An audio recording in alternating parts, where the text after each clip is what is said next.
В рамках всероссийской акции «Ночь истории» в историческом парке прошла практическая реконструкция, посвященная изучению святочных гаданий на основе якутского этнографического наследия Танха. С этим человеком вы познакомитесь, и он станет вашей судьбой в этом году. Но это зависит от человека. Если он в это верит, то это исполняется. Если нет, то он может и забыть, и может и не исполниться. Это 50 на 50. Но это выходит из-за нерешительности, из-за каких-то личных проблем. И поэтому вот обращаемся. Очень интересно, прям говорят. Некоторые молчат, не хотят отвечать, но я заново попыталась, и он ответил. Танха – сакральное время гаданий и предсказаний, когда народ Саха обращается к традиционным методам, передаваемым из поколения в поколение.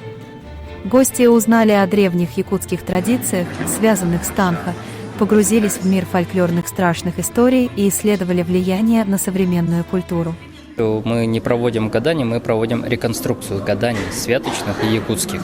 Какими они были, допустим, в этнографический период, описываемый рядом авторов, допустим, 19 век, начало 20 века, вообще 20 век в целом.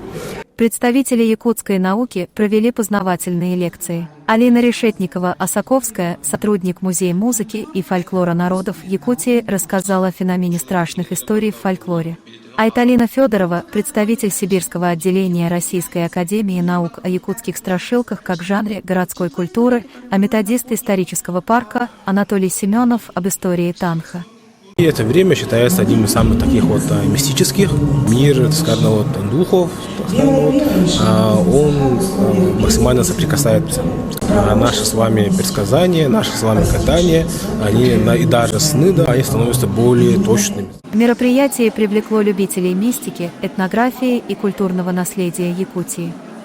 Мы не ожидали то, что здесь именно вся графика, даже будет демо-версии игры Ситтерсир и очень много таких вот торговых лавок, гаданий. Вообще очень все классно сегодня. Хороший, и тут много интересный, и тут еще красивый очень. Мы сходили на лекцию, услышали очень много интересных историй. Желаю мероприятию, конечно же, дальнейших успехов и удачи вам.